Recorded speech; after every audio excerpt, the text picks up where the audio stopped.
Hi everyone, thanks for joining us for our second IELTS official Facebook Live. Today we're talking about the speaking test. My name's Rebecca and I'm here with my friend Sarah. If you're an avid Facebook fan, you may recognise Sarah as our speaking expert from the page, and today she's here to tell you more about this part of the test. We'll chat through the different parts of the speaking test, and then there'll be time for you to ask questions as we go. So don't forget to write your questions in the comments box and I'll keep an eye on them as we go. So let's get started. Good morning everybody. As Rebecca said, my name is Sarah. We're going to take each part of the speaking test in order this morning. So there's part 1, part 2 and finally part 3.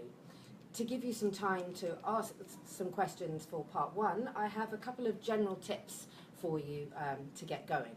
So let's think about what happens before the actual test. I think the most important thing you can do to help yourself for the IELTS speaking test is actually to practice, which makes perfect sense, doesn't it? Because by practicing, you're going to feel more confident. So how can you practice? Well, there are many different ways. I think the best way, if you can do it, if you can find a friend, their English doesn't have to be perfect. They can be a student in your class, maybe, or just someone who is able to read and ask questions from a piece of paper. And they could be the examiner, and you can be the candidate, and they can ask you questions, and therefore you can practice giving answers, being asked questions, and actually answering them yourself. This is invaluable practice. Don't forget to take on the role of the examiner as well, because you're bound to learn something from being in the position of the examiner and seeing what it is the examiner's looking for when you're answering questions. So that's also a good idea. Another good thing to do is actually to think about what you're going to wear on the day itself.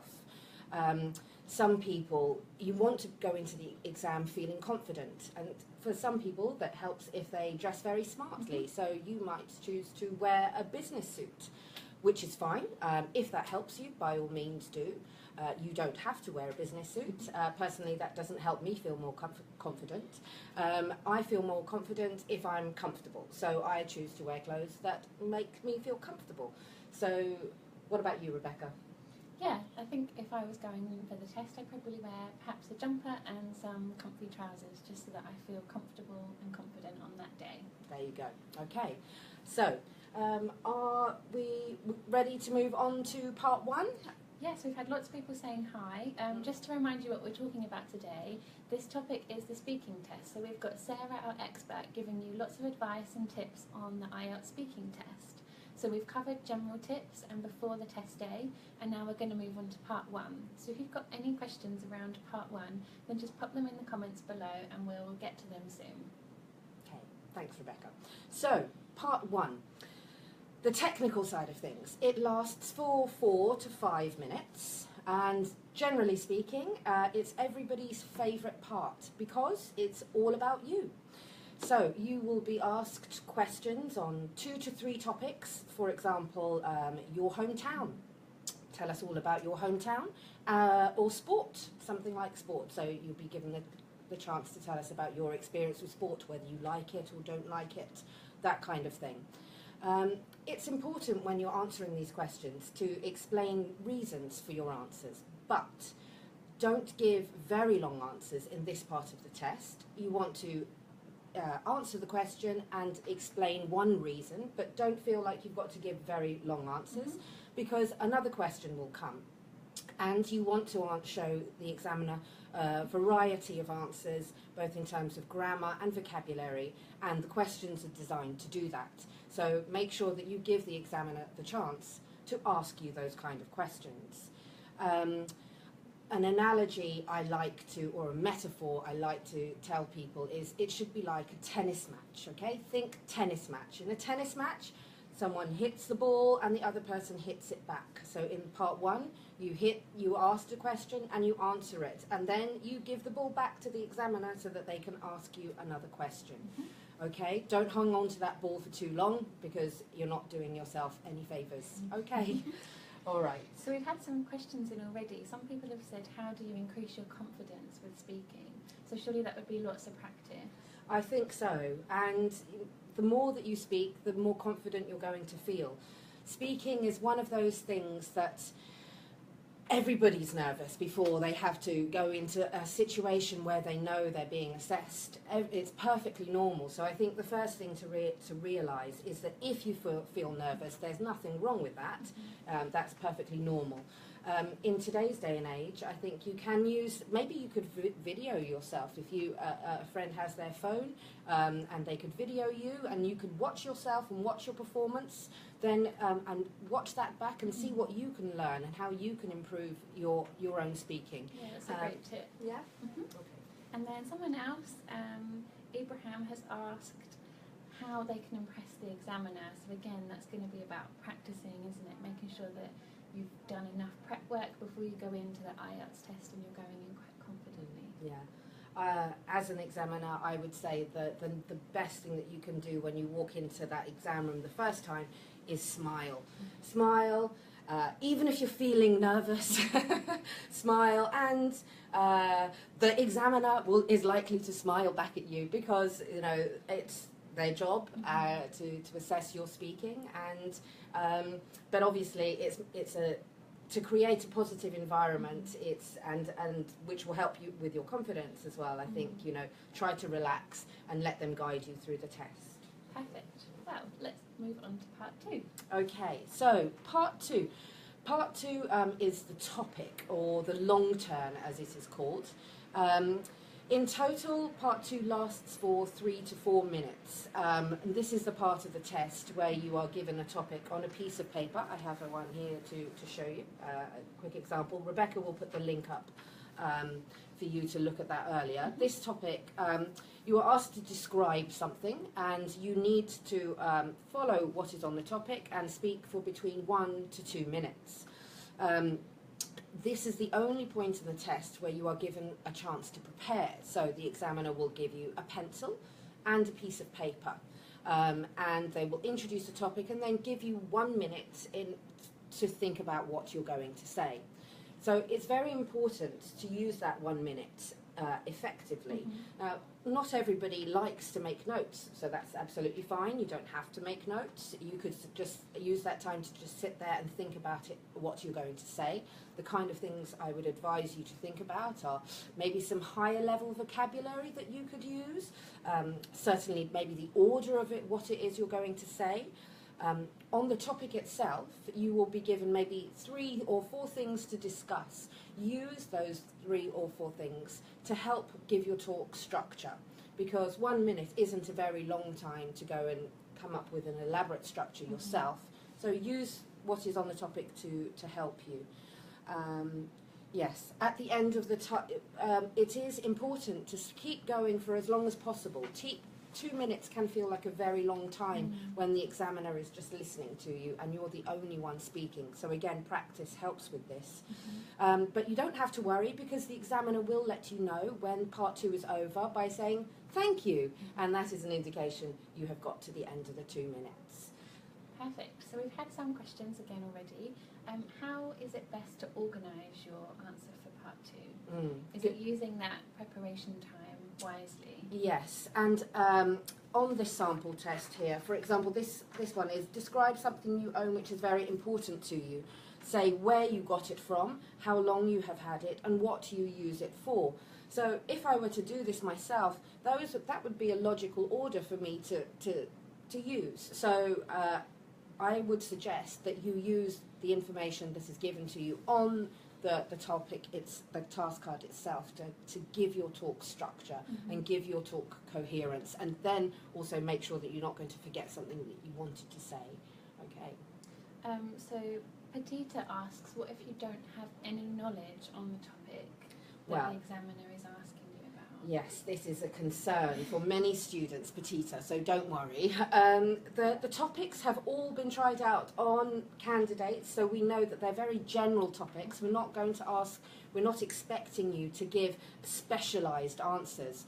What we are expecting, though, is for you to show that you can speak at length. So maybe one of the things that you might say is, well, it was maybe tricky for me to think of something, but a thing that I have done that is related to this is, and then tell us about that, so that you're telling the examiner, I've looked at the topic, I can't think of anything that's exactly what I'm being asked, but this is something that is similar to it, and that's absolutely fine. At the end of the day, we want to hear your speaking.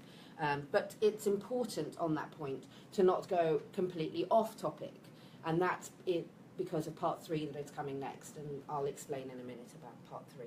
Brilliant. So hopefully that helps, Petita. I think you're concerned that you don't know enough about sports, but hopefully with Sarah's tips that will help you out there. Neither do I, Petita, so don't worry. That's fine. We've had a question about common mistakes, and if you go onto our Facebook page, we've got lots of information there about the common mistakes people make and how best to address these. And then also, if you're looking for some sample questions, we'll pop the link in the comments below once we finish this Facebook Live. But we have got sample practice paper questions on IELTS.org for parts 1, 2 and 3, but we'll pop the link after the session in the comments. So if we move on to part 3, and then we'll address some of your questions there. Okay, so part 3, this is the last part of the test, and it's the in-depth discussion. So this is the tricky bit. As a starting point, it's important to remember that it's linked to part 2. So as I was just advising Petita, don't go completely off topic, because if you go off topic in part 2, it's then difficult to come back to the topic, the original topic in part 3. It won't be exactly the same, but it is an expansion of the topic you've been given in part 2. For example, the part 2 I showed you was earlier was describe something you own which is very important to you. So if you've been talking about something which is very important to you, like a photograph, for example, in part 2, in part 3 we're going to open up that topic a bit. So we might discuss the role of advertising in part 3. We might discuss the importance that people give to objects in part 3.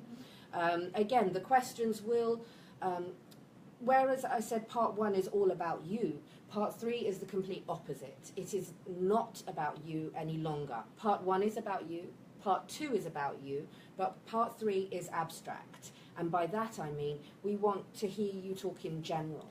Because when you talk in general, you're going to use more difficult vocabulary, more difficult grammar, and you're going to do things like hypothesize, so imagine, what if, and all of these things require high-level language, and obviously you're in that test to show the examiner, look how good my speaking is. And so in order to do that, it's important to stick to the abstract. So the questions are more difficult, so it's normal to maybe in this part to go, oh, well, I've never thought about that before, but what I just said was it's called a hesitation device. I said that because I'm giving myself some time to think. So use hesitation devices. Again, there's lots of help out there in various books on the internet of things that you can do to give yourself time, just a few seconds to process the question. And don't be afraid if your initial answer is, well, I'm not sure, it depends. And then that's exactly the kind of language that as examiners we want to hear. We don't expect you to have an answer ready. We expect you are going to need to think about it in that moment. Excellent, thank you. So we've got a few people saying that they've got their test soon, so Anne's got hers tomorrow, so good luck. Oh, good luck, Anne. Ian, I'm a bit scared of taking IELTS, so I think it's quite common to feel nervous, isn't it? But making sure that you're familiar with the format of the test beforehand and doing as much preparation as possible would try and help combat those nerves. Can I just come in there? Yeah. Remember that your examiner is a teacher. So just like I'm sure your teachers are all lovely people, I was a teacher, my students loved me. So look at your examiner not as some scary figure, but as someone who is there to help you. They want you to do your best. So try not to think of them as some big, scary ogre, okay? We don't want to come across as big and scary. We want you to do your best. So try to think of that. If that helps, I hope that helps you to not be scared of the examiner themselves. Great. So Rambiwa's Tisha asks, for part 3, I've been told that I cannot give examples from my own experiences.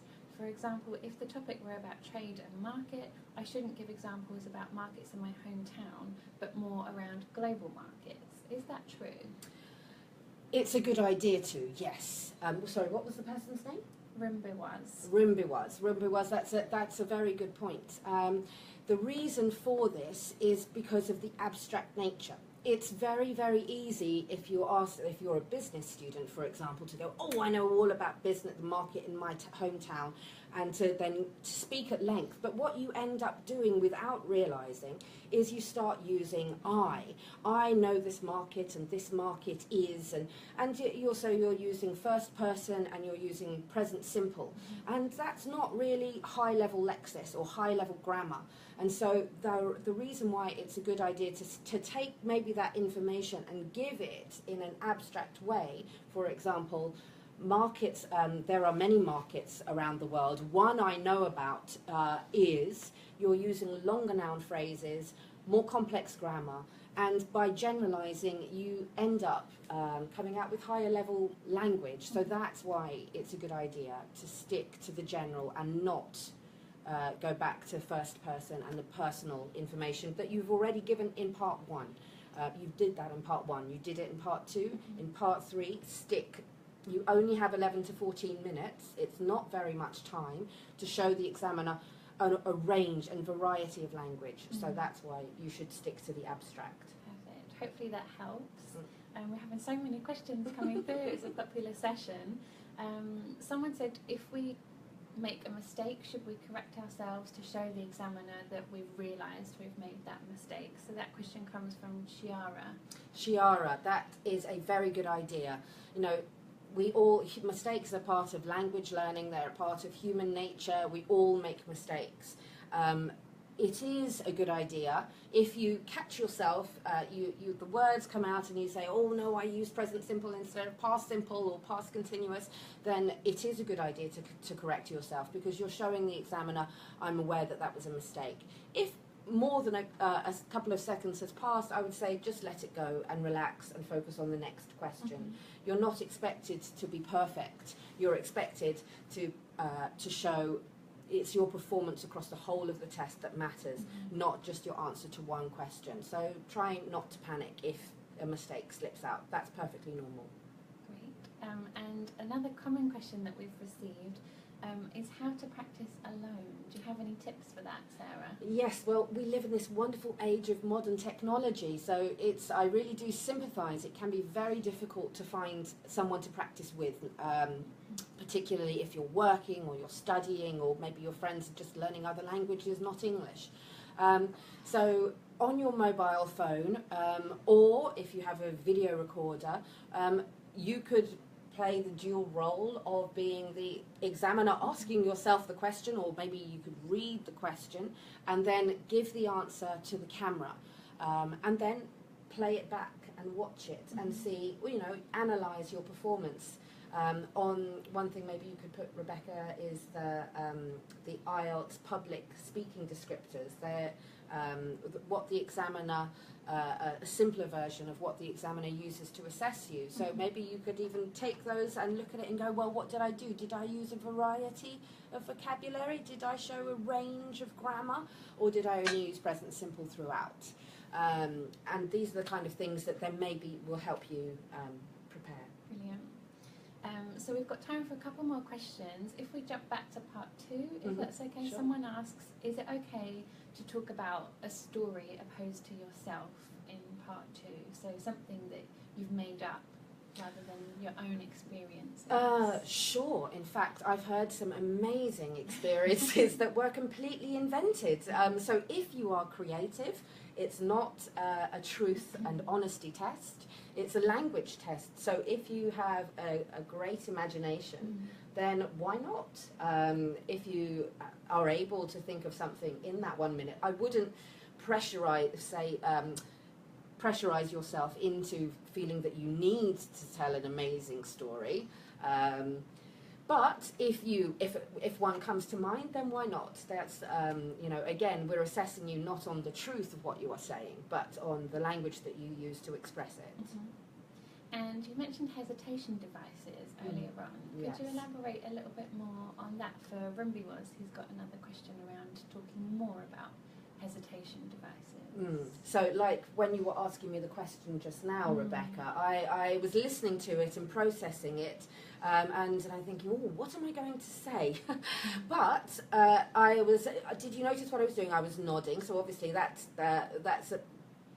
something that we do as part of conversation.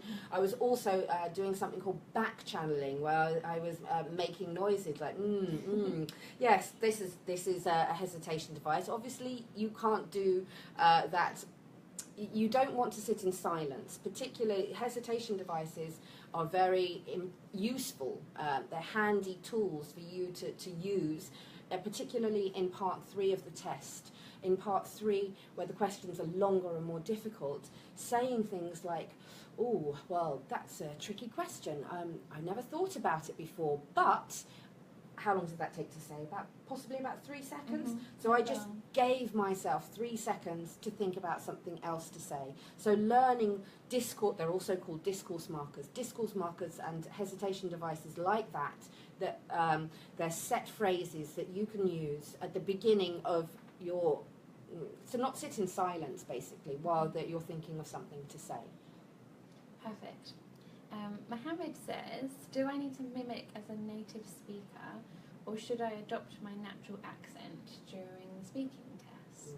That's a very interesting question. You need to, and it's a very difficult question to answer well, actually. Firstly, you do not have to sound like you were born and brought up in England or in Cambridge to do well in the test. IELTS is a global test, and we realise that there are accents from all over the world, and we love those accents. We definitely don't want you to come out sounding exactly like we do. But at the same time, you have to be understandable. And understanding is the key, I think, with accent. If your accent impedes understanding or prevents understanding, that's when you start at the point where you start losing marks. Right. So do please be yourself. We want you to be yourself. But if there are particular sounds that you find difficult in English, then you need to maybe work on them, like often the TH, the th can be very tricky for some candidates, but it's wrong to say tink, whereas it's correct to say think. So if you need to practice that, then this is one of the things that you can do. Perfect. If I take one more question from Trang, is intonation important? Trang, are you from Vietnam? Yes, Trang, Vietnam. Particularly good question for Vietnamese speakers, actually, because you have a beautiful tonal language. Intonation is very important. If I used to tell my students to imagine the boring old university lecturer who would only speak in monotone like this, and if you had to listen to him for 1 hour, then you might fall asleep. Intonation helps make your talk more interesting, okay? And you want it to be interesting because you don't want your examiner to fall asleep. They won't, but yes, please do use intonation. Perfect. Well, that's a lot of information there. Thank you, Sarah. Yes, I hope you found it all useful. Good luck when you do take your tests, everybody. And yes. So if you enjoyed this session, then let us know, and hopefully Sarah can come back and do another speaking session for you. But thanks for joining us today, and we'll see you soon. Bye. Thanks, Rebecca. Bye.